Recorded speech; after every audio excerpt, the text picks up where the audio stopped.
السلام عليكم ورحمة الله وبركاته. ازيكم يا بنات؟ عاملين ايه؟ يا رب تكونوا بخير. البلوفر اللي احنا شايفين صورته في اول الفيديو احنا عاملين زيه بالظبط على القناة، بس عاملينه في عنب. عايزة اقول لكم ان نفس البلوفر ده هو بالظبط البلوفر اللي في الصورة. الفرق فقط العنب بس. يعني احنا هنعمل نفس الخطوات بالظبط اللي في الفيديو كلها بدون العنب. انا هنزل لكم الفيديو دلوقتي تاني بعد، يعني انا دلوقتي بصور وانا كده كده شغاله الفيديو من قبل كده، هنزله لكم دلوقتي حالا. هتشوفوا كل حاجه، هتعملوا نفس كل الخطوات اللي هنا ما عدا العنب. انا كده كده هقصها مش هنزلها، تمام؟ وحابه ان الاستك يبقى مريح عن كده. او بصوا في بنات كانت خايفه او عماله تقول لي انا المنزلقه اللي في الاخر هتضيق البلوفر او هتبقى. لا، بصوا المنزلقه، بصوا شايفين البلوفر بياخد وبيدي الغرزه، شايفين عامله ازاي؟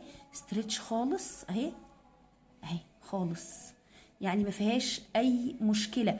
في بنات قالت طب انا خايفه، من البنات اللي بتطبق معايا، انا خايفه وانا شغاله، طب هخلي المنزلقه للاخر. طب ما انت لو خليتيها للاخر مش هتاخد نفس الشكل الانسيابي الجميل اللي جاي مع البلوفر في قلبه كده، تمام؟ فبقول لكم البلوفر هو بالظبط اللي هتشوفوه دلوقتي، بس بدون العنب. نفس الغرزه، بصوا الغرزه اهي عن قرب. احنا بصوا نشوف من ظهر البلوفر ونعتبر ان ده الوش اهو. طيب البلوفر ده يا اميره ينفع بناتي واولادي؟ ايوه ينفع بناتي واولادي. السؤال ده اتسالته كتير جدا، هل البلوفر ينفع بناتي واولادي؟ ينفع بناتي واولادي اهو. هو كده اهو باولادي. العنب هو اللي مخليه بناتي، هتخليه كده ساده لولد ماشي، مع اختيار اللون ده كمان. عارفين شايفين اللون اللي الفوشيا ده ولا إيه؟ معرفش بيتقال عنابي، ماشي؟ اللون العنابي ده والله برضو يمشي ولادي. انت اختاري بقى لون زي ما انت عايزه، الولد زيتي، بني، كحلي، براحتك. يعني الظهر كده اهو زي ما انت شايفه كده، ده معتبرينه زي ما قلنا ان هو الوش اهو. بلوفر ينفع اولادي جدا جدا جدا، ينفع رجالي لراجل كبير، ينفع شبابي، ينفع بناتي. اللي الغرزه ما شاء الله طالعه كانها تريكو، فتنفع لاي حد. زي ما قلنا مع ايه؟ ان احنا نختار اللون ونختار الرسمه اللي عليه. فاحنا لو قلنا هو كده اولادي، يعني الوش ده اولادي كده، بقى بناتي بس كده. دلوقتي حالا بقى خلاص كده انا عملت المقدمه، هحط لكم بقى الطريقه كامله بتاعه البلوفر علشان تشوفيه. هو نفس البلوفر اللي صورته في بداية الفيديو، اللي لابساه البنت الصغيرة. ينفع يتعمل أولادي وينفع يتعمل بناتي. نسمي الله ونشوف طريقة الشغل بتاعته. السلام عليكم ورحمة الله وبركاته. ازيكم يا بنات؟ عاملين ايه؟ يا رب تكونوا بخير. النهاردة هنشتغل مع بعض البلوفر اللي شفتوا صورته القمر ده. البلوفر ده اصلا تريكو، ما هوش كروشيه خالص، تمام؟ بس احنا هنشتغل غرزة تدينا نفس الشكل، وهنشتغله ان شاء الله بامر الله مع بعض كروشيه، تمام؟ انا هشتغل بخيط كارما سوفتي. ده نفس سمك الهيمالايا البيبي لوكس او سوبر لوكس، نفس الفتله، نفس السمك بتاعها، ونفس السمك برضو برنسس سوفتي. تقدري بقى تشتغلي البلوفر باي خيط براحتك، المهم انك هتختاري الابره المناسبه. الخيط مع كارما، الابره قصدي مع كارما بنشتغل بابره مقاس 3، ده في العادي. لكن مع الغرزه دي انا هشتغل بابره 3.5. هتكبري شويه عن مقاس الابره اللي انت محتاجاه له. انا ليه هشتغل بابره 3.5؟ لان الغرزه بتحتاج ابره اكبر شويه من مقاس الخيط اللي انت هتشتغلي بيه. انا طبعا مش هشتغل البلوفر كله معاكم، انا هوريكم بس الاول مبدئيا كده الغرزه الاول بنعملها ازاي، وبعدين نشوف احنا هنشتغل البلوفر ازاي مع بعض. هشتغل الاول الغرزه بفتله فتحه برضو نفس سمك الخيط، وبعدين نشوف مع بعض هنعمل ايه. فضلا وليس امرا بقى لو وصلتي معايا كده، لو مش مشتركه في القناه تشتركي وتفعلي الجرس عشان يوصلك كل جديد، وما تنسيش تعملي لايك للفيديو. يلا نسمي بالله ونشوف هنعمل ايه مع بعض. احنا دلوقتي هنشتغل البلوفر. هتاخدي الاول المقاسات، هقولها لك الاول، اهم حاجه تاخدي مقاساتك صح. هناخد المقاس الاول من اول الكتف بتاع البنت، كتف البنت من فوق كده لغايه الطول اللي انت عاوزاه. هتقيسي الطول من الكتف لغايه الطول اللي انت عاوزاه. حابه بقى ان هو يبقى هاي ويست، لا نازل تحت الوسط، اطول اقصر، تمام. سلسله البدايه بتاعتك هتبقى الطول اللي هو من اول الكتف فوق لحد الطول اللي انت عاوزاه، دي سلسله البدايه. بعد كده هزود عليها تقريبا 5 سنتي سلاسل. ليه؟ علشان الكمر من تحت. انا هوريكم كده ايه الجزء اللي انا عاملاه، تمام. انا عامله الجزء السلسله اهو بالطول بالطول بالطول، وتحت عامله الكمر اهو، تمام. شايفين شكل الغرزه اهي، هي نفس الغرزه اللي بالتريكو، بس احنا عاملينها هنا اهي بالكروشيه، تمام يا بنات.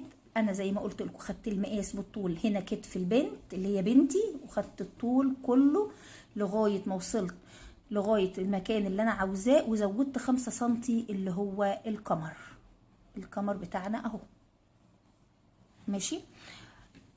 العرض بقى هتاخدي مقاس العرض مش من فوق، يعني مش هتاخدي مثلا من دوران الصدر، لا، من دوران اكبر حجم. شوفي انت البلوفر انت عايزاه مثلا هيبقى مثلا لغايه عند الهب كده او الهانش زي ما بنقول، هتاخدي المقاس بالمزوره لغايه الدوران بتاع اكبر حجم ده، تمام. وتقسميه على 2. ليه تقسميه على 2؟ لاني هشتغل امام لوحده والخلف هشتغله لوحده. ده اللي انا اشتغلتها دي الخلف. طيب انا بشتغل لبنت مقاس كام سنه؟ مقاس 7 سنين. عملت انا كام سلسله؟ عملت السلسله الطول اللي انا عاوزاه للمقاس البنت ال7 سنين، عملت 107 سلسله. 100 دول 107 سلسله، وزودت عليهم بعد ال107 زودت عليهم هنا كام غرزه؟ 12 غرزه عاملاهم للكمر دول، تمام. يعني عملت 107 هنا وهنا 12 غرزه. طبعا انت زي ما تعملي المقاس بتاعك تشتغلي وتعملي السلاسل وتقيسيها على المزوره. ده المقاس اللي انت هتعمليه زي ما قلت لكم تاخدوه ازاي. هنشتغل بقى عينه من الغرزه ونشوف العينه دي شكلها. اول حاجه زي ما قلت لكم انا هشتغل عدد سلاسل كده. انا اشتغلت 107 سلسله. طبعا انا مش هشتغل اشرح على ال107 سلسله، لا، انا هشتغل عدد سلاسل عادي خالص كده، وهنعتبرهم ان هم ال107 سلسله اعتبارا فرضا ليس الا، ماشي. هعتبر ان الحبه دول بالنسبه لي هم ال107 سلسله اللي هو بالطول، اللي هو زي ما قلنا هناخد من المقاس من الكتف لغايه الطول اللي انا عاوزاه. بعد ما اشتغلت عدد السلاسل هزود. انا زودت 12. الكمر بتاعي انا عملته 12 غرزه، 12 سلسله. انا هنا هنعتبر هشتغل كام سلسله دي؟ 1 2 3 4 5. هعتبر ان الخمسه دول هم ال12. بس طبعا الخمسه بالنسبه لك انت لو عملتي 5 هيبقى صغير، تمام. ما تعمليش 5. انا قلنا دي مجرد شرح، تمام. بعد ما تعملي عدد السلاسل بتاعتك ايا كانت هتعملي سلسله ارتفاع، وتروحي تسيبي اول سلسله من الابره تروحي على التانية وتعملي غرزه نص عمود، واللي بعدها غرزه منزلقه، واللي بعدها نص عمود، واللي بعدها منزلقه. بتفضلي شغاله كده طول السلسله، واحده نص عمود واحده منزلقه، لغايه السلاسل اللي انتي كنتي مزوداهم لايه؟ للكمر. انا كنت عامله هنا 5 سلاسل، لكن في البلوفر الاصلي هم كام؟ هم 12 سلسله، تمام. فانا هفضل شغاله كده لغايه ما يتبقى معايا غرز اللي انا سايباها للكمر. وخلي معاكي علامه عشان ما تتلخبطيش، ماشي. العلامه مهمه جدا في الشغل وانت شغاله ده، ماشي. انا عن نفسي كده حاطه علامه علشان خاطر وانا شغاله ما اتلخبطش والشغل عندي يدخل على بعضه، ماشي. نص عمود منزلقه. تفضلي بقى شغاله السطر كله كده نص عمود غرزه نص عمود، واللي بعدها منزلقه اهي، واللي بعدها نص عمود، تمام. لغاية ادي 1 2 3 4 5. انا قلت انا سايبة 5 غرز في السطر، ماشي. ادي كده منزلقة، تمام. والايه، ودي الخمس سلاسل. الخمس سلاسل دول كلهم هشتغلهم منزلقة، غرز منزلقة. بس هعمل ايه؟ هشتغل اول منزلقة في الخمس سلاسل. احنا قلنا الخمسة دول مجازا، في البلوفر الاصلي انا عاملة 12. اول منزلقة فيهم هعمل فيها ايه؟ هعمل فيها العلامة، تمام. بعد كده هشتغل فيهم كلهم، كل واحدة منزلقة في الخمسة. ادي كده الغرزة التانية، التالتة، الرابعة، الخامسة، تمام كده. بعد كده بعمل ايه؟ بطلع سلسلة ارتفاع وبلف الشغل بتاعي وبشتغل فوق الخمس منزلقات دول كل غرزة برضو منزلقة، بس فين بقى؟ في اللفة الخلفية. انا عندي لفتين اهم على الابرة، انا هشتغل في الخلفية اللي ورا دي، تمام. انا عملت سلسلة الارتفاع اهي، انا مش هشتغل فيها، هدخل في الغرزة الاولى اللي هي بعد سلسلة الارتفاع، وقلنا في اللفة الخلفية وهعمل منزلقة، وما تشديش ايديكي، تمام. واللي بعدها منزلقة، هشتغل الخمس غرز منزلقة كده. 2 ادي التالتة، ادي احنا بنشتغل في اللفة الخلفية، ادي الرابعة، ماشي. الخامسة بقى اللي فيها العلامة، هشيل العلامة وبعدين اعمل منزلقة واحط العلامة. كل مرة توصلي لغرزة العلامة تشيليها وتعملي فيها المنزلقة وتحطي تاني العلامة، تمام. طيب قبل غرزة العلامة دي اهي كانت اخر غرزة عندي ايه؟ قبل غرزة العلامة كانت غرزة منزلقة، كانت اخر غرزة قبل العلامة عندي كانت منزلقة برضو. فانا في السطر التاني فوق المنزلقة دي هعمل ايه؟ هعمل نص عمود، هبدل اللي كنت بعمله في السطر الاول، هعمل نص عمود، وفوق النص عمود هعمل منزلقة، وهكذا بقى، ماشي. انا اللي بعديها اهي منزلقة هعمل فوقها نص عمود. انا بس اللي هو قلبت اول غرزة، فبالتالي طول السطر هيبقى انت هتشتغلي فوق المنزلقة نص عمود وفوق النص عمود منزلقة. ادي نص عمود اهو، هشتغل فوقه منزلقة وفوق المنزلقة نص عمود، ماشي. فوق النص عمود اهو، فوق المنزلقة عملنا نص عمود وفوق النص عمود منزلقة. انت كده كده اصلا مادام خدتي بالك ان اخر غرزة كانت في السطر ايه وتقلبيها في السطر اللي بعده كده منزلقة، وادي نص عمود. هخلص لنهاية السطر، تمام. زي ما قلنا واحدة منزلقة واللي بعدها نص عمود، وهكذا لنهاية السطر. هخلص الحتة دي وارجع لكم. وصلت لاخر غرزة في السطر، انا عملت اهو نص عمود. اخر غرزة في السطر هتبقى غرزة منزلقة، نركز بقى. اخر غرزة في السطر غرزة منزلقة، هعمل سلسلة، وزي ما قلنا اخر غرزة في السطر منزلقة، يبقى هلف الشغل واعمل في هنا فيها الغرزة اللي كانت منزلقة هعمل فوقها ايه؟ هعمل نص عمود. يبقى هلف الشغل وهسيب السلسلة اللي ارتفعتها انا دي غير معدودة ماليش علاقة بيها، وهعمل نص عمود فوق ايه؟ فوق المنزلقة. اوتوماتيك هتبص تلاقي اللي بعدها نص عمود هتشتغلي عليها منزلقة،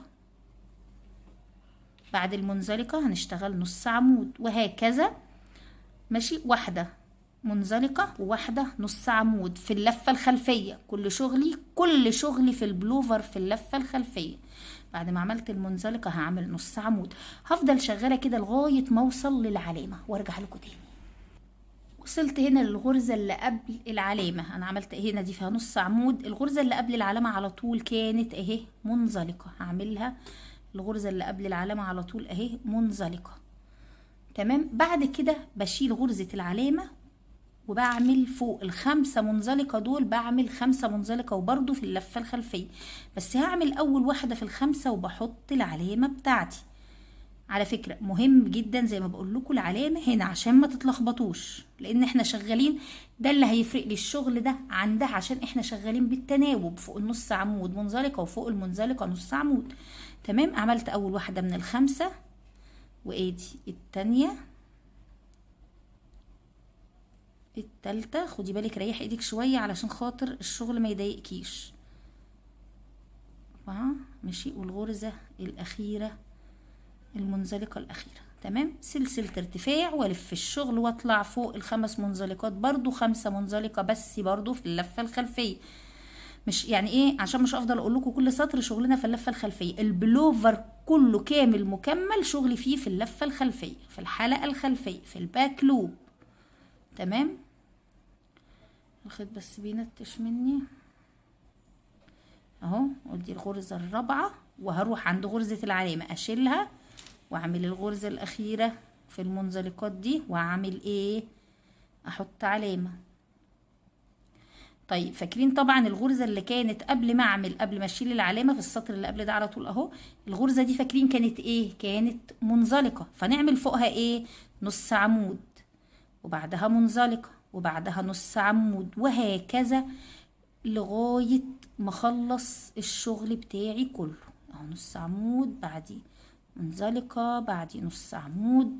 تمام. وتفضلي شغالة بقى بالطريقة دي، رايح راجع رايح راجع رايح راجع لغاية ماشي ما تخلصي الظهر. انا وريتكم احنا واخدين المقاسات ازاي. تمام. فانا فضلت شغالة بالطريقة دي لغاية ما خلصت الظهر بتاعي اهو. كنت اوصل لهنا، كنت حاطه علامه هنا عند الغرزه. بالنسبه لي هنا كنت عامله 12، كنت حاطه علامه هنا عند الغرزه ال 12. راحه راجعه بقى، راحه راجعه راحه راجعه بالتناوب زي ما انتوا شفتوا. وعشان اعمل الظهر تخلصي الظهر ماشي، وتعدي بقى عدد السطور علشان نشوف حردة الرقبه. عايزه تعمليه من غير دوران للرقبه براحتك، ممكن تعملي كده وتعملي الوش التاني زي ده بالظبط. تمام. تعملي الوش الاولاني والوش التاني زي بعض. انما في البلوفر الاصلي في حرده هنا صغيره في الرقبه. في حرده هنا زي ما قلنا صغيره هنا في الرقبه كده. حرده الرقبه دي هنعملها ازاي؟ هتعدي السطور بتاعتك دي، كل جزء بارز من اللي قدامكم ده يعني سطرين. تمام. كل جزء بارز يعني سطرين. يعني دي ادي كده 2 4 6 8 10 12 14 16 18 20 22 24 26 28 30 32 34 36 38 40 42 44 46 48 50 52 54 56 58 60 62 64 66 68 70 72 74 76 78 80 82 84 86 88 سطر. طيب هقسم ال 88 سطر دول ازاي؟ هتشتغلي في الجزء التاني، في الجزء اللي هو الامامي اللي هتشتغلي كام سطر الاول هنا؟ هتشتغلي اللهم صل على النبي 30 سطر الاول، وبعدين نبتدي نعمل الدوران. ماشي. الدوران ده هيبقى في كام سطر؟ هيبقى 28 سطر، وهنخلي 30 سطر لهنا. انت لو بتعملي مقاس مختلف عن مقاسي خالص هتقسميهم 3 تلات. يعني مثلا دول 88 هنعتبرهم 90، يبقى دي 30 و30 و30. لو طلع معاكي رقم زي ما انا كده معايا فيه ناقص غرزتين، هتشيلي الغرزتين دول منين؟ هتشيليهم من النص مش من الحروف. فهتخليهم ازاي؟ تخليهم 30 و30 وفي النص 28. طلع معاكي 100 مثلا، هتخلي بقى ايه، تقسمي ال100 دي على 3. تمام. هنا تلت وهنا تلت وهنا تلت. وصلت؟ فانا دلوقتي اشتغلت اهو، يا رب ما تروش مني، بس اشتغلت اهو الجزء ده كام سطر؟ انا قلت لكم هنشتغل 30 سطر. ماشي. الناس حبك دلوقتي مقربين على الفجر والناس ماشيه تتكلم في الشارع. 1 2 3 4 5 6 7 8 9 10 11 12 13 14 15 16 17 سطر. يعني كده انا اشتغلت اكتر من 30. هفك 17 سطر دول في 2 يعني ب35. ماشي. فانا ايه لا مش 35، 34. فانا كده هفك سطر، هفك وارجع لكم. بعد ما فكيت يا بنات ومعايا بقى معايا 30 سطر، ماشي، انتي هترجعي هتشتغلي على المنزلقات وهنعمل تناقصات. التناقصات دي ماشي هنعملهم في الكام سطر؟ هنعمل في 10 سطور تناقص، وبعدين نسيب 4 غرز، 4 سطور من غير تناقص في النص، وبعدين نعمل تزايد في 10 سطور. هوريها لكم عملي. ماشي، انا خلاص راجعه على الشغل اهو. التناقص هيتعمل من ناحيه واحده بس، من الناحيه دي، مش من ناحيه المنزلقات. ناحيه المنزلقات ما فيهاش تناقص، التناقص هيبقى من فوق من هنا. ماشي، انا هاجي هنا كده، انا شغاله اهو. دي كانت غرزه منزلقه، اللي بعدها نص عمود، اللي بعدها منزلقه، اللي بعدها نص عمود. تمام، هيتبقى معايا كام؟ لسه دي نص عمود وبعدين منزلقه. تمام، هيتبقى معايا اخر غرزتين في السطر. التناقص بيتعمل كل مره في اخر غرزتين في السطر. انا المفروض دي منزلقه، يعني الغرزه الجايه نص عمود، هاخد لفه على الابره وادخل هنا، ماشي، واسحب لفه وادخل في اللي بعدها، الغرزه اللي بعدها اللي هي كانت المفروض تبقى منزلقه، خلاص انا هاخدها معاها تناقص، واسحب لفه واقفل كده مع بعض. كده انا عملت غرزه نص عمود في الغرزتين. تمام، كده انا نقصت معايا غرزه. هطلع سلسله الارتفاع والف الشغل. عايزه كمان انقص غرزه في السطر ده، احنا قلنا هنعمل تناقصات في 10 سطور.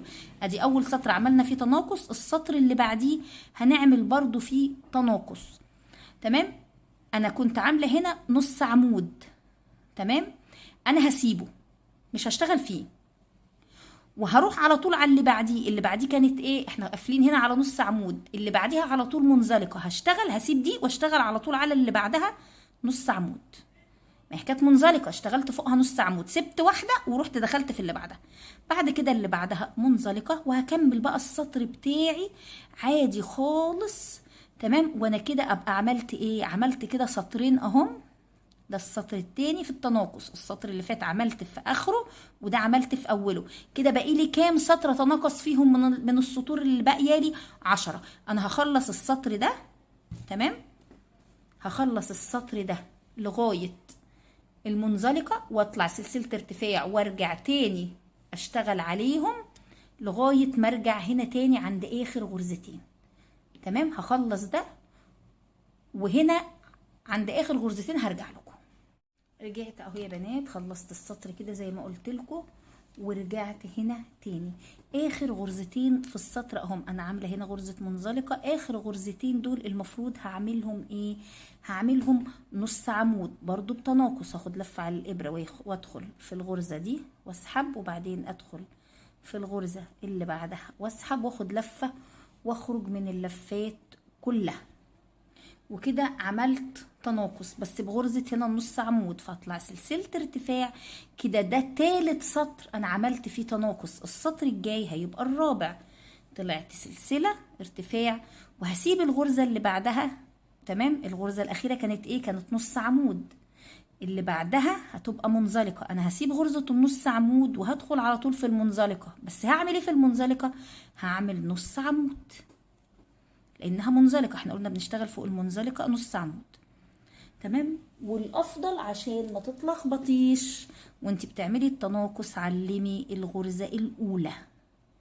ليه؟ لان دي هتبقى اخر غرزه هشتغل فيها وانا راجعه. تمام، انا عملت كده ايه؟ نص عمود هنا تناقص وحطيت علامه.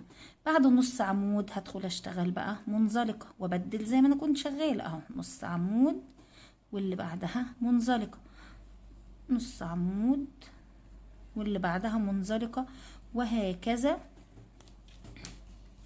نص عمود واللي بعدها منزلقة، نص عمود واللي بعدها منزلقة، وهكذا لنهاية السطر لغاية ما اوصل لغاية غرزة العلامة. فاشتغل 12 غرزة منزلقة وارجع عليهم 12 غرزة منزلقة واكمل شغلي بقى هنا تاني.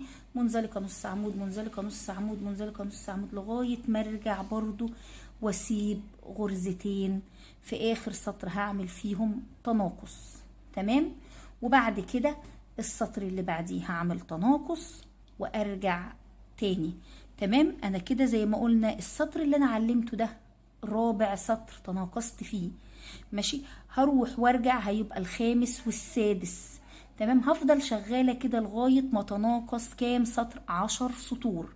بالنسبة لي انا هتناقص 10 سطور، ده الرابع. هكمل بعديهم 6 سطور. بعد ما اخلص ده هكمل 6 سطور فيهم تناقص، علشان عايزة اعمل حردة الرقبة. تمام. يا رب اكون كلامي واضح. انا هنا تناقصت السطر اللي قبل ده وفي الرايح راجع. تمام. ده كده انا لسه هشتغله اهو، عملت في تناقص في الاول، هشتغل ده الرابع. ماشي. هرجع يعني بعد ما اوصل هنا وارجع تاني هتناقص، هيبقى الخامس، ارجع عليه على طول اتناقص يبقى السادس، اروح لغايه العلامه الصفراء وارجع اتناقص يبقى السابع، وارجع عليه على طول اتناقص يبقى الثامن. ماشي. وارجع تاني اتناقص يبقى التاسع، وارجع في الاخر اتناقص يبقى العاشر. تمام. هتناقص 10 سطور. علمي الغرزه الاولى اللي انت بتعمليها الاولى، علشان خاطر وانت رايحه راجعه ما تتلخبطيش وتنسي التناقص او ما تعمليهوش. تمام. هخلص بقى انا ال10 سطور اللي هتناقص فيهم، وارجع لكم ان شاء الله بامر الله نشوف شكل القطعه بتاعتنا هتبقى ايه. اهو يا بنات خلصت التناقص في ال10 سطور اللي قلت لكم عليهم، وده اخر سطر خلاص كان في التناقص ده. انا دلوقتي كده بقى راجعه السطر ده ما فيهوش خلاص تناقص، يعني العلامه بتاعتي اهي، وهشتغل عادي خالص. انا خلصت ال10 سطور، فانا هنا عملت نص عمود، واللي بعدها منزلقه، واللي بعدها اخر غرزه في السطر نص عمود. تمام. طيب انا دلوقتي ده كده اول سطر في سطور الثبات. انا قلت احنا هنتناقص 10 سطور وهنعمل ثبات 4. ده اول سطر في الثبات في الاربع سطور. تمام. سلسلة ارتفاع عادي، الاخيرة هنا كانت نص عمود، هلف الشغل واشتغل في الغرزة الاولى عادي اللي هي كانت الاخيرة. هنا لما اقلبها تبقى الاولى، انا كانت هنا نص عمود، فانا هشتغل فوقها منزلقة. خلاص هشتغل زي ما كنت بشتغل في الاول بقى عادي، مفيش ولا تناقص ولا تزايد. كام سطر يا بنات؟ 4 سطور. كده انا راجعة اهو على التاني. ده كده السطر اللي انا شغالة فيه ده التاني في الثبات. يعني خدوا بالكم هنا كان نازل كده الشغل، هنا استقام اهو، يعني كان اهو كده، هنا السطرين دول اهم كده مستقيمين. ده التاني اللي انا شغالة فيه. هشتغل كمان سطرين، يعني انا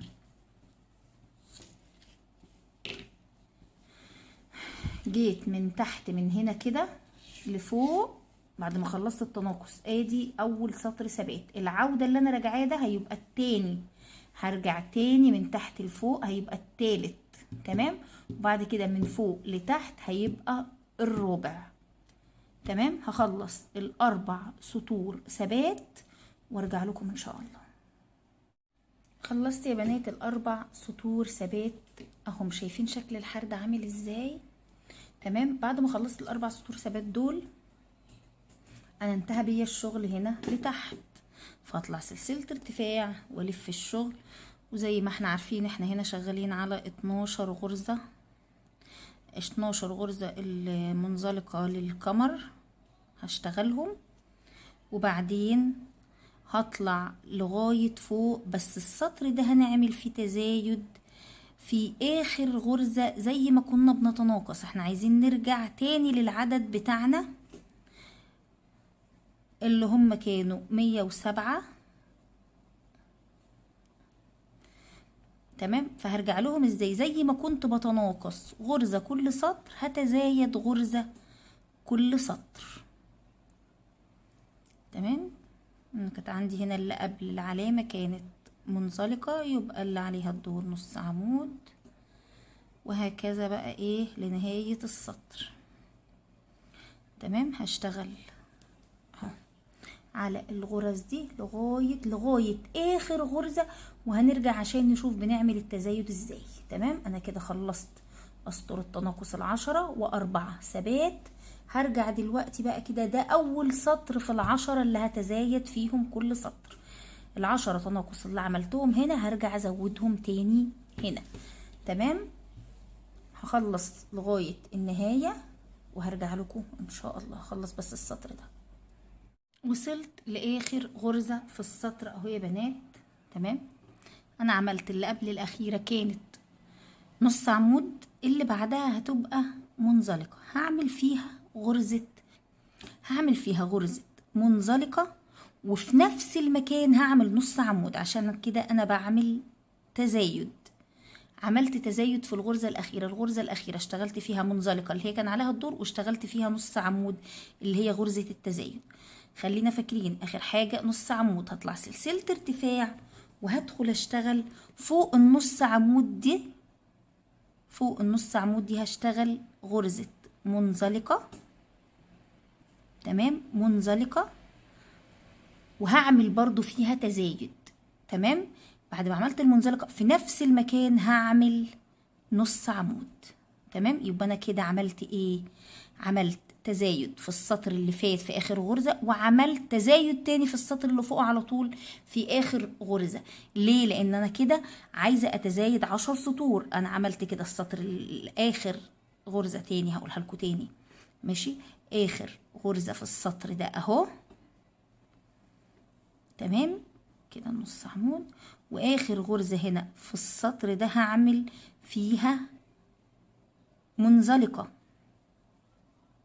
تمام، ومعاها في نفس الفراغ هعمل نص عمود، عشان يبقى انا كده عملت تزايد. هطلع سلسلة ارتفاع والف في الشغل، وفي اول غرزة هشتغل ايه؟ هشتغل منزلقة، وبعدين نص عمود في نفس المكان. كده انا تزايدت في السطر ده واللي قبله. ماشي، بعد كده هكمل عادي. هنا نص عمود، اللي بعدها بقى منزلقة، اللي بعدها نص عمود، وهكذا لنهاية السطر. كده انا عملت تزايد في ايه؟ في سطرين. تمام، سطرين. هخلص السطر ده وارجع سطر هعمل تاني تزايد برضو في اخر غرزة، وتزايد ارجع واعمل تزايد في السطر برضو في اول غرزة. تمام، انت كده كده بتتزايدي في اول غرزة من الناحية دي، اخر غرزة في السطر واول غرزة في السطر الجديد. هكرر الموضوع ده كم مرة. انا كده عملت كده سطرين اهم، السطر التاني لسه مخلصش. عملت تزايد في السطر اللي فات والسطر ده، ادي كده سطرين. هكمل لنهاية السطر وارجع اعمل برضو تزايد في اخر غرزة، وتزايد في اول غرزة في السطر اللي بعده، يبقى كده 4 سطور. وهفضل اكرر تزايد في اخر غرزة في السطر، وتزايد في اول غرزة اللي هي الناحية دي. احنا الناحية دي ما بنلعبش فيها خالص، تحت هنا عند الكمر ما بنلعبش خالص، شغلنا كله تزايدات هنا او كالتناقصات برضو هنا. تمام، هفضل بقى تزايد لغاية ما تزايد كام سطر؟ 10 سطور. في كل سطر بتزايد غرزة واحدة في نهاية السطر وبداية السطر الجديد، نهاية السطر وبداية السطر الجديد.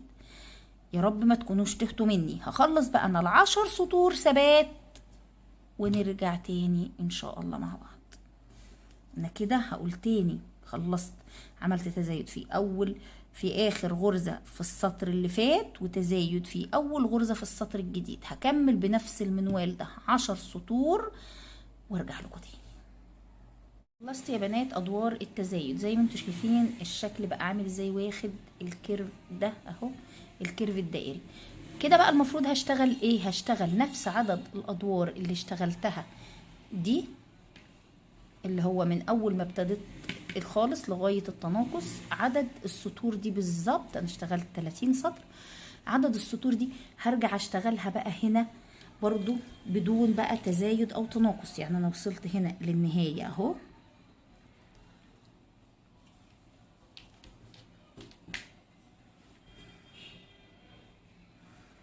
كده خلاص. انا زي ما قلت لكم لا هزود ولا هنقص. الغرزة اللي معايا نص عمود هعمل دي منزلقة وسلسلة ارتفاع والف الشغل، واعمل بقى ايه فوق المنزلقة نص عمود، بعدها منزلقة. طبعا مش محتاجين افكركم ان الشغل كله في الباك لوب. هفضل بقى رايحة راجعة رايحة راجعة على الشغل كده. انا موسعة الكادر عشان تبقوا ايه شايفين. انتوا خلاص مش محتاجين تشوفوا شرح الغرزة، انتوا خلاص شفتوه. هفضل بقى رايحه كده راجعه، رايحه راجعه، رايحه راجعه، رايحه راجعه، لغايه ما الجزء ده يبقى قد الجزء ده. الحته دي كده من هنا، بصوا من هنا لهنا هكون عاوزاها زيها من هنا لهنا. تمام. نفس عدد السطور زي ما قلنا، بنفس الشغل بالظبط، بدون لا تزايد ولا تناقص من اول غرزه لاخر غرزه. هخلص بقى القطعه عشان تبقى عندي القطعه الاماميه دي قد القطعه الخلفيه بالظبط. هخلصها ونرجع نشبك مع بعض. هقول تاني، هشتغل هنا دلوقتي 30 سطر زي ما اشتغلت هنا 30 سطر، واللي في المنتصف دول عملنا 10 تزايد، 10 تناقص و10 تزايد و4 سطور في النص. يعني انا عندي هنا 24 سطر في النص. في الحرف هنا هكمل الجزء اللي في الحرف ده قد الجزء اللي في الحرف ده.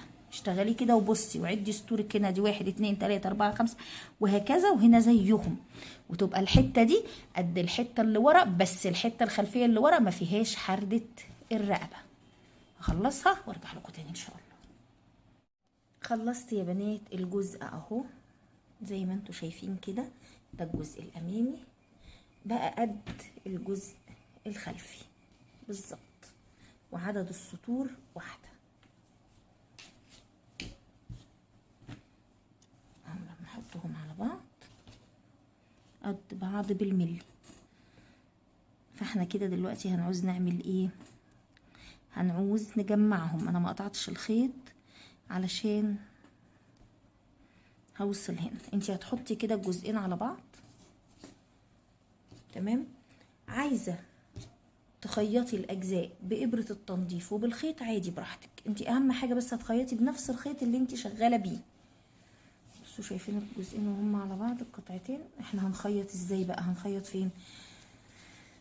هتحددي الاول الجزء بتاع الكم بتاع البنت اللي هتسيبيه، الجزء بتاع الاكمام. يعني انتي مثلا هتسيبي الجزء ده كده، او تقيسي على البنت، او تقيسي الجزء ده اللي هو بتاع فتحة الكم، الفتحة دي ماشي، وتحطي علامة هنا.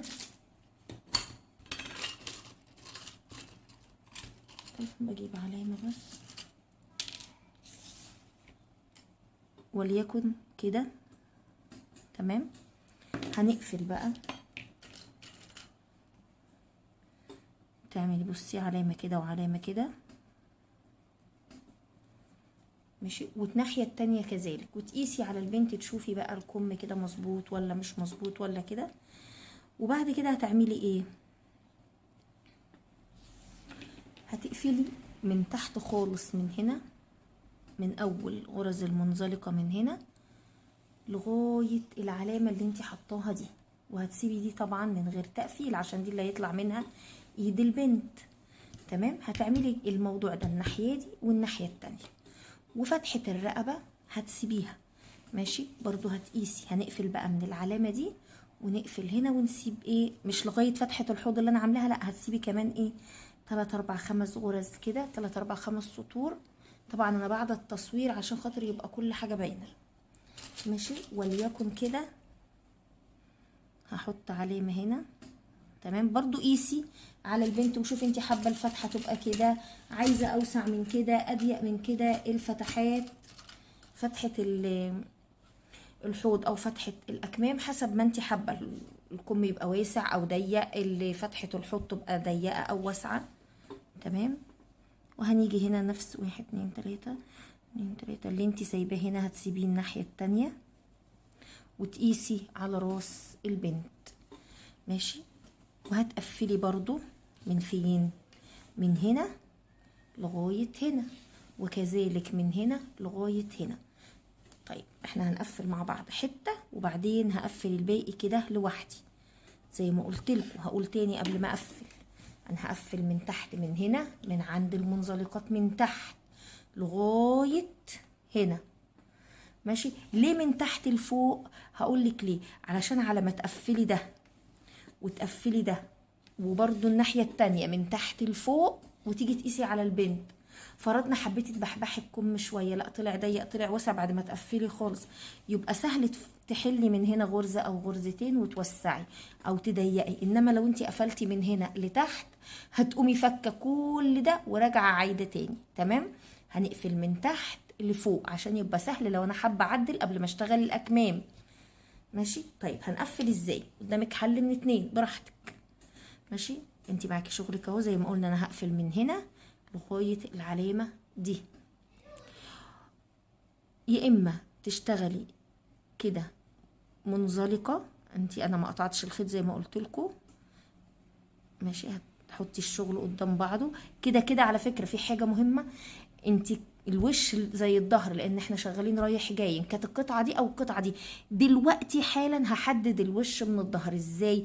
انا دلوقتي هقفل، يبقى هقفل كله على نفس الناحيه اللي انا بقفل عليها دلوقتي. ماشي، ولما اجي اشتغل الاكمام هعدل الشغل واشتغل، هيبقى خلاص بعد ما اقفل هيبقى اتحدد ان ده الظهر والتاني الوش.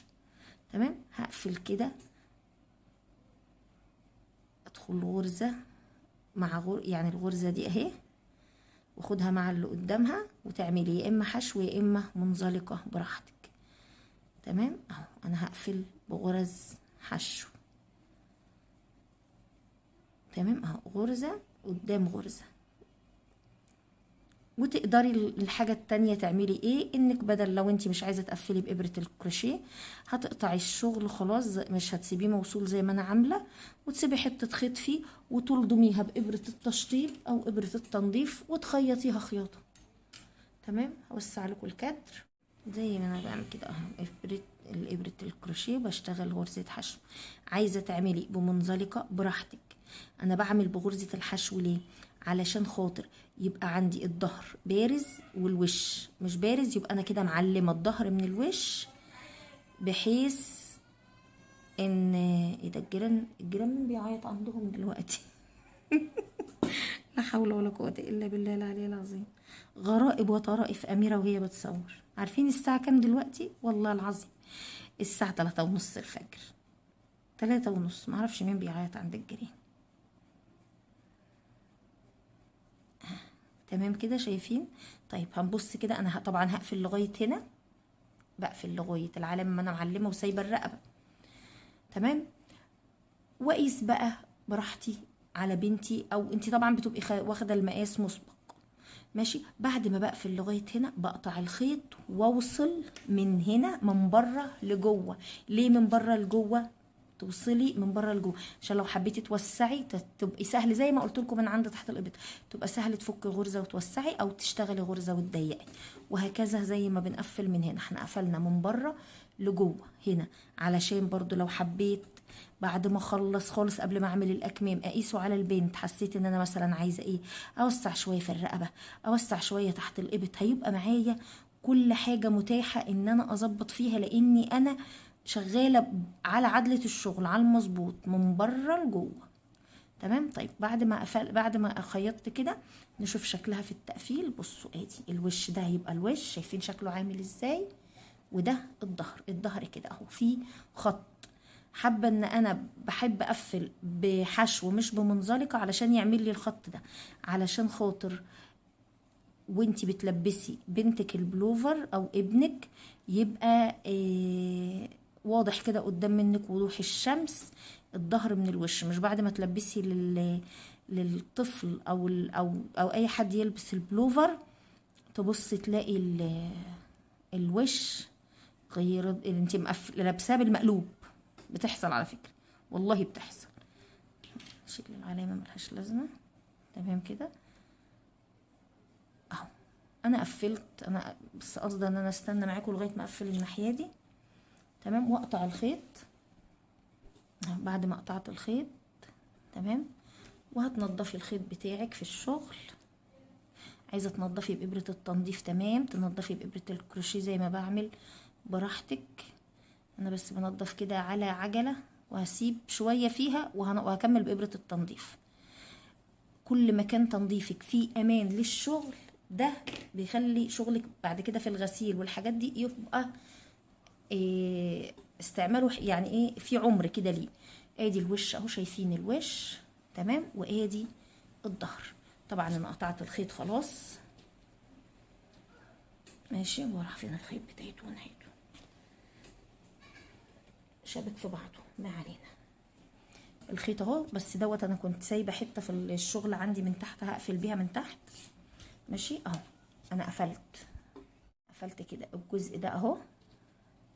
هنروح ونوصل الخيط ونقفل الجزء ده، وهقفل بقى من هنا من تحت لفوق، وهنا برضو من تحت لفوق، وتخلي الحته دي الناحيه دي تقفلي قد الناحيه دي، تبقي قافله قدام بعض بالظبط على نفس السطر.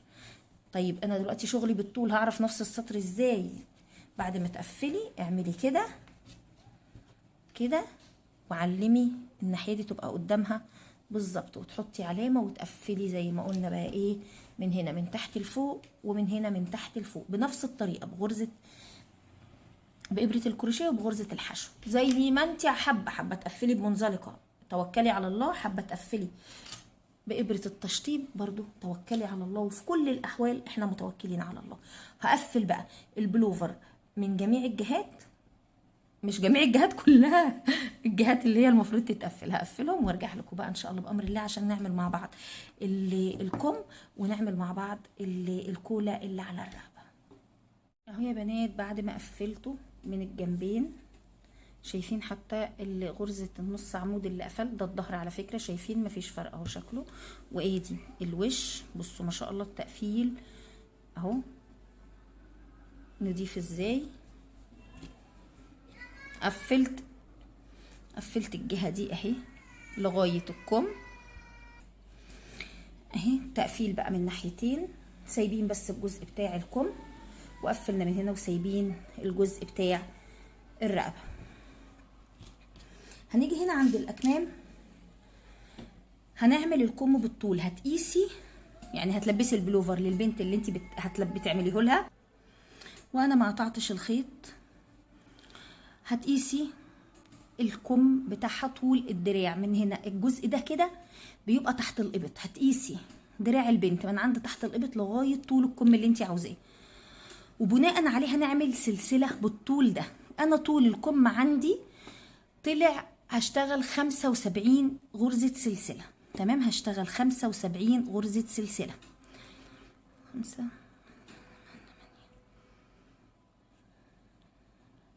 هشتغل ال 75 وارجع لكم.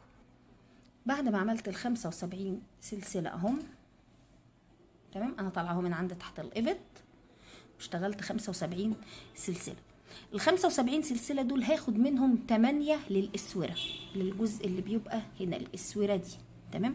هاخد منهم 8 غرز هعملهم منزلقة، ونفس اللي كنت بشتغله من البداية من هنا منزلقات، وبعدين اشتغل نفس الغرزة هعمله على السلسلة. سلسلة ارتفاع طلعتها، وهشتغل 8 غرز فيهم كل واحدة منزلقة. ادي 1 2 3 4 5 6 7 8. حابه تعرضي الاسوره عن كده ممكن تزودي عن ال8 غرز، حابه تقلليها هتقللي عن ال8 غرز، تمام. وزي ما كنت برضو بشتغل في الاول بعلم اخر غرزه في المنزلقات، الغرزه الثامنه اهي انا علمتها. بعد كده اللي بعدها هعمل فيها ايه؟ هعمل فيها نص عمود، واللي بعدها منزلقه، نفس الغرزه بتاعه البلوفر بالظبط، مفيش اي حاجه. نص عمود منزلقه، نص عمود منزلقه، وهكذا. هفضل اشتغل على السلاسل دي لحد ما اوصل للنهايه وارجع لكم عشان نشوف هنعمل ايه. خلصت يا بنات الشغل على السلاسل اهو زي ما قلت لكم. اخر غرزه معايا غرزه نص عمود، تمام. اخر غرزه على السلاسل نص عمود، خليكي فاكره دايما اخر غرزه ايه، نص عمود. هاجي بقى الغرزه انا طالعه من هنا اهو، هاجي الغرزه اللي بعدها على طول هنا في جسم البلوفر اهو، الغرزه دي هدخل واعمل فيها منزلقه، تمام. عملت فيها منزلقه، خليكم فاكرين كانت اخر غرزه هنا نص عمود، انا عملت منزلقه، مش هطلع سلاسل ارتفاع، هلف الشغل، تمام. غرزه المنزلقه اللي انا عملتها دي مش هشتغل فيها، هشتغل فوق النص عمود على طول. تمام. كانت اخر حاجه بالنسبه لي نص عمود. المنزلقه دي اللي انا اشتغلتها على جسم البلوفر دي، المنزلقه دي انا مش هشتغل عليها، هشتغل فوق النص عمود. هشتغل ايه فوق النص عمود؟ غرزه منزلقه. تمام. وبعدها نص عمود، وهكذا بقى لغايه ما اوصل للاسوره. وبعد ما اوصل للاسوره هشتغل عليها. طبعا زي ما انتم فاكرين، خليكم مركزين معايا، احنا بنشتغل على الباك لوب، على اللفه الخلفيه. الحامل وقع. على اللفه الخلفيه. تمام. هفضل شغاله بقى بنفس التسلسل بتاعي لغايه ما اوصل لغرزه العلامه. هشيلها واشتغل منزلقات على ال8 غرز، والعوده برضو ارجع رايحه جايه كده. وبعد ما بوصل هنا، بعد ما برجع تاني بدخل في الغرزه اللي بعدها على طول.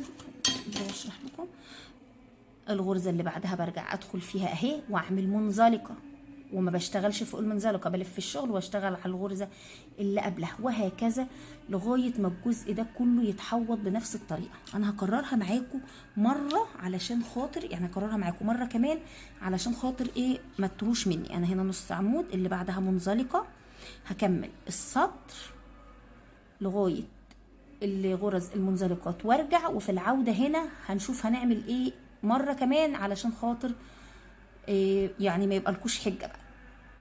اهو يا بنات بعد ما خلصت السطر عملت المنزلقات ومشيت على السلاسل او السطر اللي انا عملته زي ما احنا متعودين. فوق النص عمود حشو، وفوق الحشو نص عمود برضو في اللفه الخلفيه.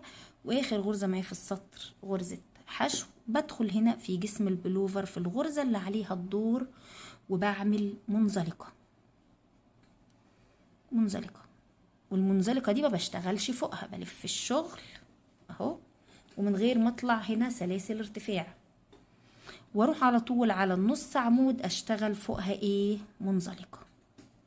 ودي تبقى اول غرزه معايا في السطر، واللي بعدها نص عمود، وهكذا بقى لغايه ما احوط الجزء بتاع الكم.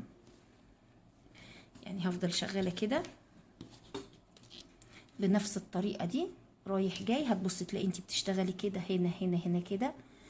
تمام. وعلى الجهه دي الاخرى لغايه ما تشتغلي الجزء ده كله، وهيبقى الكم مفتوح. لسه هنقفله خياطه بنفس قصدي يعني هقفله براحتك، انت قفلي خياطه براحتك.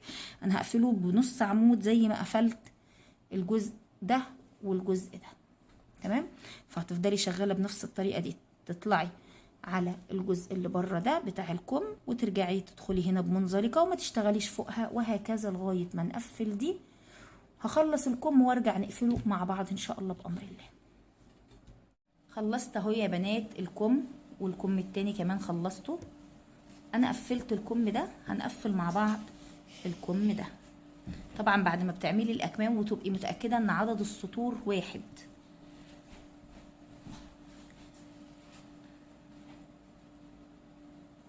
انا ما قفلتش، ما قطعتش الخيط. انت ممكن ينتهي معاكي السطر من تحت او من فوق على حسب، عادي مش هتفرق. هتجيبي الناحيه دي على دي اهو، احنا عاملين الكم مفتوح زي ما قلت لكم. ممكن تقفلي بابره التنظيف عادي او بابره الكروشيه زي ما انا بعمل، تعملي غرزه منزلقه او نص عمود. انا بقفل بنص عمود زي ما قفلت كل اجزاء البلوفر بالنص عمود اهو. هفضل ماشيه غرزه قدام غرزه كده اهو، تحت الغرزتين عادي، تحت الحلقتين بتوع الغرز اهو، واقفل بنص بحشو، سوري بحشو. تقدري تقفلي بحشو او بمنزلقه. انا قلت نص عمود واتلخبطت، بحشو او منزلقه. غرزه قدام غرزه، هفضل ماشيه كده، غرزه قدام غرزه. هفضل بقى ماشيه بالطريقه دي لحد ما اقفل، لغايه ما اقفل الكم كله بنفس الطريقه دي. هخلصه ونرجع ان شاء الله.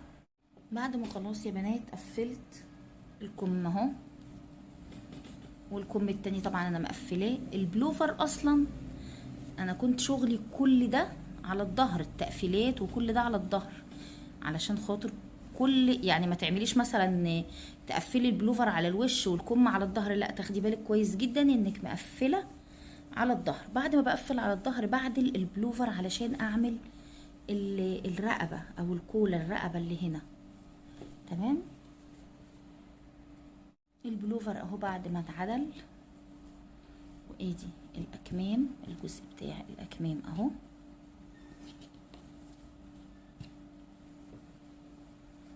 الناحيه التانية بصوا التقفيل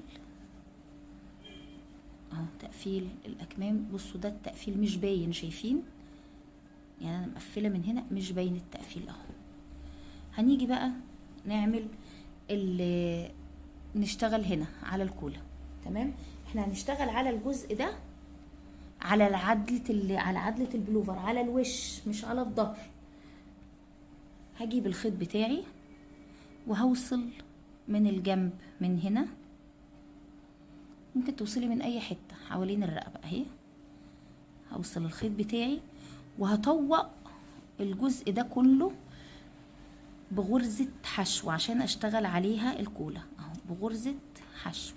في كل غرزة هتقابلني غرزة حشو اهو كده. استنوا مقرب لكم الشغل اهو. في كل غرزة هتقابلني، واشتغلت انا على حتة الخيط بتاعة البداية اللي حطيتها اللي شبكتها اهو. فوق كل غرزة هشتغل غرزة حشو، غرزة حشو فوق كل غرزة في الرقبة. مش هشتغل الكولا على طول، او اللي هي الرقبة بتاعتها مش هشتغلها على طول، هشتغل الاول غرزة حشو زي ما انتم شايفين علشان نبني فوقها الشغل. فوق كل غرزة غرزة حشو. هفضل اشتغل بقى كده حوالين الرقبة بس غرزة حشو لغاية ما اوصل لمكان ما بدأت وارجع تاني معاكم. بعد ما خلاص خلصت اهي بروزتها كلها بغرزة الحشو، شايفين التدويرة اتدورت اهي. وهيجي هنا عند اول غرزة حشو عملتها بقفل بمنزلقة. بعد كده بقى عايزين نعمل، انت ممكن تسيبيها كده براحتك، عايزين بقى نعمل الكولا اللي بتبقى هنا. هنعمل ايه؟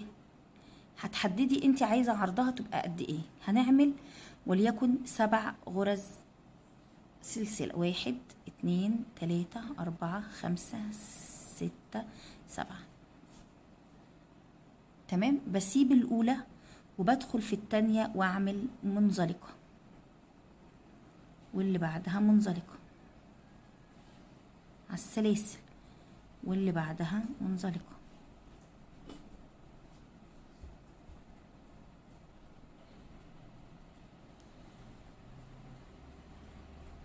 عملت كده 6 منزلقات. انا كنت عاملة 7، سيبنا الاولى كأنها غرزة ارتفاع واشتغلنا على ال6 كل واحدة غرزة منزلقة. هاجي للغرزة اللي بعد اللي انا فيها، انا في الغرزة دي هدخل في اللي بعدها اعمل منزلقة، وكمان في اللي بعدها اعمل منزلقة. انا كده عملت بعد ما عملت اشتغلت على السلاسل عملت 2 منزلقة، وهلف الشغل ومش هشتغل فوق ال2 اللي انا عملت فيهم، هشتغل في التالتة. انا مش هطلع من هنا سلاسل ارتفاع.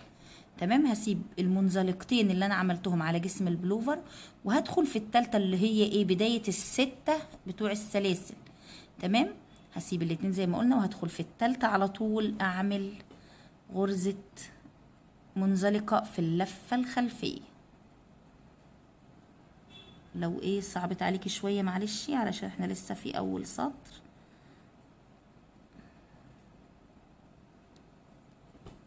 تمام. اهي 1. هتشتغلي كام واحدة؟ 6.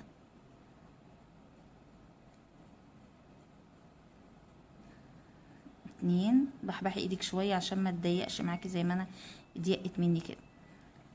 3 4 5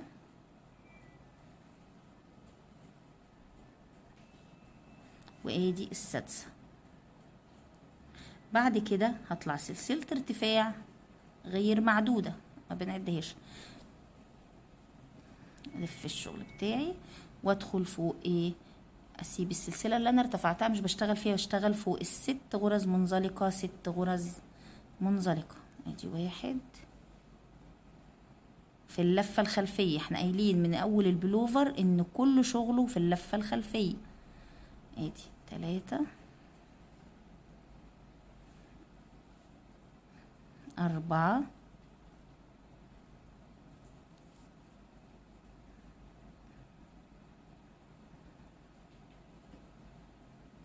5. بعدين ادي الغرزة السادسة، هعمل برضو فيها منزلقة.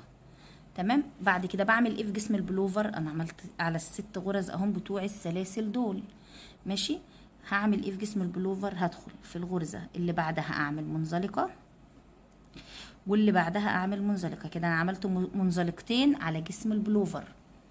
تمام. منزلقتين على جسم البلوفر. وفي العودة ما باخدش سلسلة ارتفاع، وبلف الشغل بتاعي واسيب المنزلقتين اللي عملتهم في جسم البلوفر وادخل على التالتة على طول، اللي هي بداية هنا. سبت الاتنين دول واروح في التالتة على طول واعمل عليهم 6 منزلقات في اللفة الخلفية، وهكذا بقى لغاية ما تحوطي الرقبة كلها. هعمل معاكم مرة كمان. الشغل في الحتة دي رخم رخامة ما اقولكوش، بالذات وكمان الكاميرا فوق ايديا.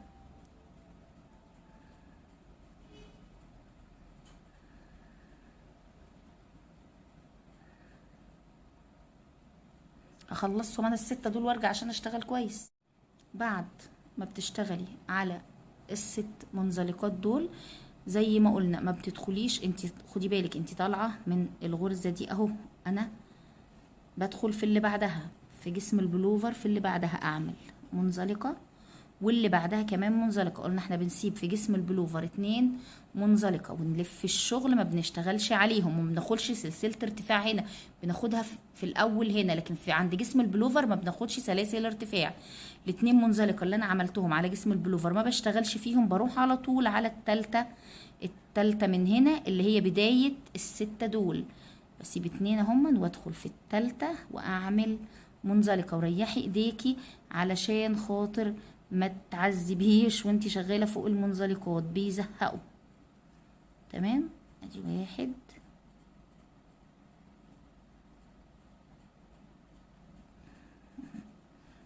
2 3 4 وادي 5 6. فالحرف بقى بره بناخد سلسله ارتفاع ونلف الشغل وما بنشتغلش السلسله، ملناش دعوه بيها، غير معدوده. تمام. اهي غير، اوضح بس كده، اهي غير معدوده السلسله. بدخل في الغرزه اللي بعد السلسله على طول اللي هي اول غرزه في السطر واعمل منزلقه، وفي اللي بعدها منزلقه اللي هم ال6 غرز منزلقه. 4 5. ريحي ايديكي، شوفي انا عماله اقول ريحي ايديكي عشان 6 ما تضايقكيش. واجي بعد كده ادخل في الغرزه التانية، مش اللي انا شغاله فيها، التانية، واعمل 1 منزلقه واللي بعدها 1 منزلقه. تمام. 2.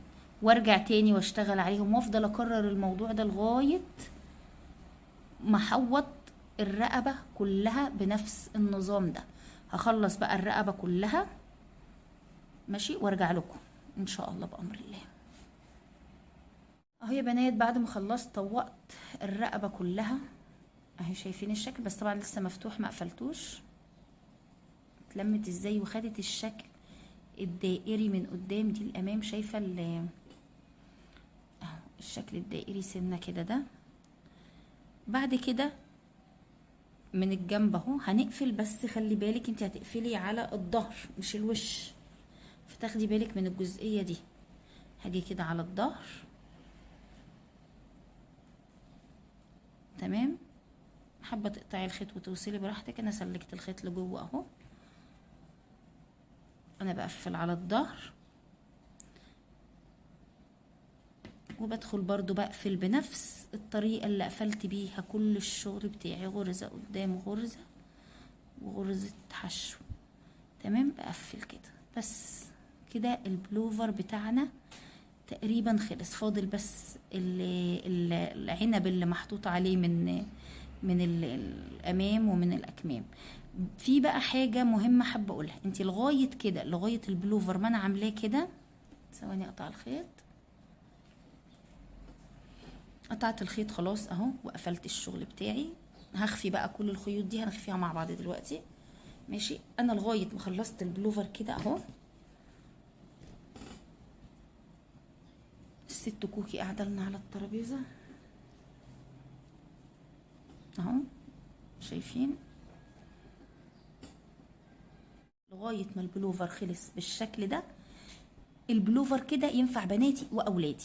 يعني انت لو بتعملي الولد هتختاري لون مناسب لولد وتعملي له بنفس اللي انا عملته كله لغايه ما وصلت هنا. مفيش اي فرق بين البناتي وبين الاولادي غير انك تختاري لون مناسب للولد، ولو بنت هنختار برضو لون مناسب للبنت ونركب بقى عليه العنب العناقيد العنب اللي هنشتغلها مع بعض دلوقتي. انما لو البلوفر لولد طبعا مش هتحطي عليه عنب ولا هتحطي عليه اي حاجه، هتشتغليه كده وخلاص. تمام. لبنت هنكمل بقى مع بعض. يعني البلوفر ده يصلح للبنات والاولاد، مع انك مش هتحطي عليه الزينه اللي هنحطها. انت بقى ممكن تحطي عنب، تحطي سحابه، تحطي ورد، تحطي اللي انت حباه، التزيين براحتك. بس عشان الموديل الاصلي اللي هو التريكو محطوط فيه عنب، فاحنا هنحط عليه عنب. قولوا لي بقى ايه رايكم فيه على ما نشتغل العنب دلوقتي مع بعض. قبل ما نعمل العنب اللي هنزين بيه يا بنات، حابه ان انا اعمل هنا منزلقه على الشغل ده، عشان طبعا كان فيه تزايدات وتناقصات هنا، فايه يبقى الشغل بتاعنا انضف حاجه في الدنيا ان شاء الله. تمام. فهتجيب الخيط بتاعك نفس الخيط اللي انت شغاله بيه، بس هتكبري الابره علشان خاطر اللي المنزلقات ما تضيقش معاكي الشغل. انا هشتغل بابره 4، وهتيجي يعني الكوله بتاعت الرقبه بتاعتك ايه، هتيجي على الحرف من الجنب من هنا، فين؟ عند السطر اللي انت اشتغلتيه الحشو اهو. هتدخلي من فوق والخيط من تحت. انا دخلت بالابره من فوق، من جوه، يعني من بره لجوه، والخيط بتاعي من تحت اهو. هشبك الخيط واخرج كده، والغرزه اللي بعدها ماشي، واسحب الخيط بتاعي الفه على الابره من جوه واعمل منزلقه. تمام. اللي جنبها هدخل واسحب الخيط. بصوا انا بلف الخيط من جوه اهو، ماشي اهو عليها كده، واطلع بيها واطلع اعمل منزلقه. تبقي مبحبحه ايديكي علشان خاطر ما تضيقش منك. ماشي. الغرزه اللي بعدها وتعملي منزلقه اللي بعدها اهو. وانا بصوا الخيط بيتلف على الابره من تحت من جوه الشغل، واشتغل من فوق اهو اهو اهو يا بنات. بصي هتلاقي ان الشكل عندي بيتطوق كده. بصوا شايفين؟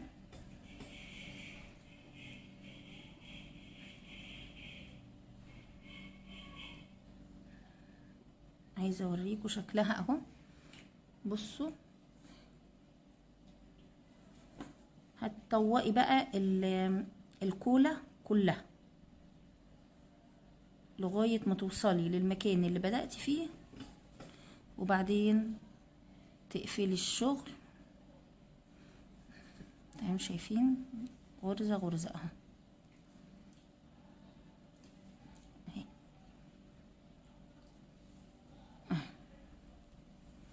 الشكل اهو يا بنات.